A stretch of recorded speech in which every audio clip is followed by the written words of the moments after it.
एक जंगल में एक बहुत पुराना बरगद का पेड़ था।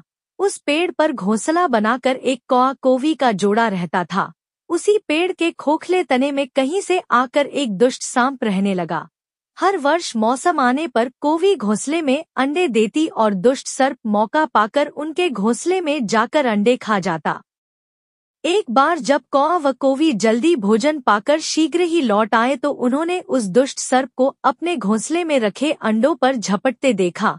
अंडे खाकर सांप चला गया। कौए ने कोवी को ढांढस बंधाया और कहा, प्रिय, हिम्मत रखो, अब हमें शत्रु का पता चल गया है, कुछ उपाय भी सोच लेंगे।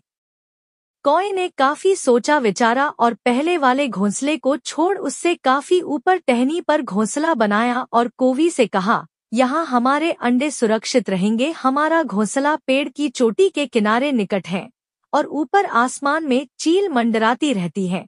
चील सांप की बैरी है। दुष्ट सांप यहाँ तक आने का साहस नहीं कर पाएगा। कौवे की बात मानकर कौवी ने नए घोंसले में अंडे दिए, जिसमें अंडे सुरक्षित रहे और उनमें से बच्चे भी निकल आए। उधर सांप उनका घोंसला खाली देखकर यह समझा कि उसके डर से कौआ कोवी शायद वहां से चले गए हैं, पर दुष्ट सांप टोह लेता रहता था। उसने देखा कि कौआ कोवी उसी पेड़ से उड़ते हैं और लौटते भी वही हैं।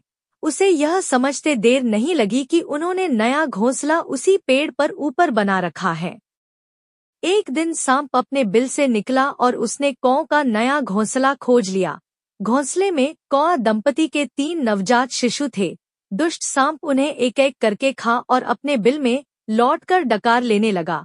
कौआ व कोवी लौटे तो घोंसला खाली पाकर सन्न रह गए। घोंसले में हुई टूट फूट व नन्हे कौए के कोमल पंख बिखरे देखकर वह सारा माजरा समझ गए।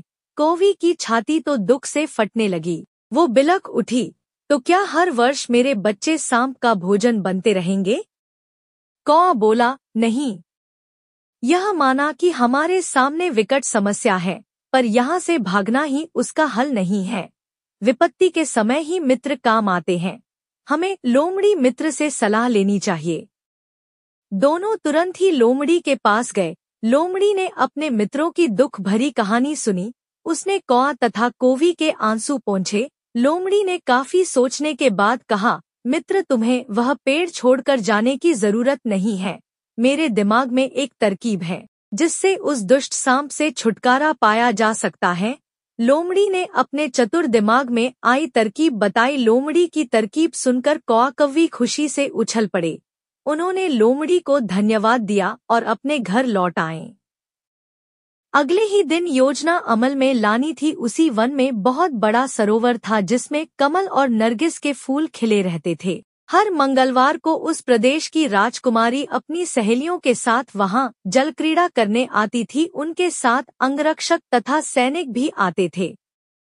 इस बार राजकुमारी आई और सरोवर में स्नान करने जल में उतरी तो योजना के अनुसार कौआ उड़ता हुआ वहां आया। उसने सरोवर तट पर राजकुमारी तथा उसकी सहेलियों द्वारा उतारकर रखे गए कपड़ों व आभूषणों पर नजर डाली। कपड़े के ऊपर राजकुमारी का प्रिय हीरे व मोतियों का विलक्षण हार रखा था। कोवी ने राजकुमारी तथा सहेलियों का ध्यान अपनी ओर आकर्षित करने के लिए काव काव का शोर मचाया।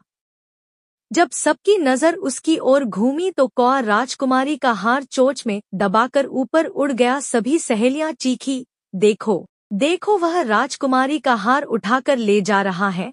सैनिकों ने ऊपर देखा तो सचमुच एक कौआ हार लेकर धीरे धीरे उड़ता जा रहा था। सैनिक उसी दिशा में दौड़ने लगे।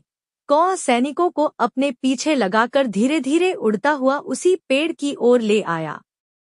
जब सैनिक कुछ ही दूर रह गए तो कौए ने राजकुमारी का हार इस प्रकार गिराया कि वह पेड़ में सांप वाले बिल के भीतर जा गिरा। सैनिक दौड़कर पेड़ में बने बिल के पास पहुंचे। उनके सरदार ने बिल के भीतर झांका। उसने वहां हार और उसके पास में ही एक काले सांप को कुडनली मारे देखा।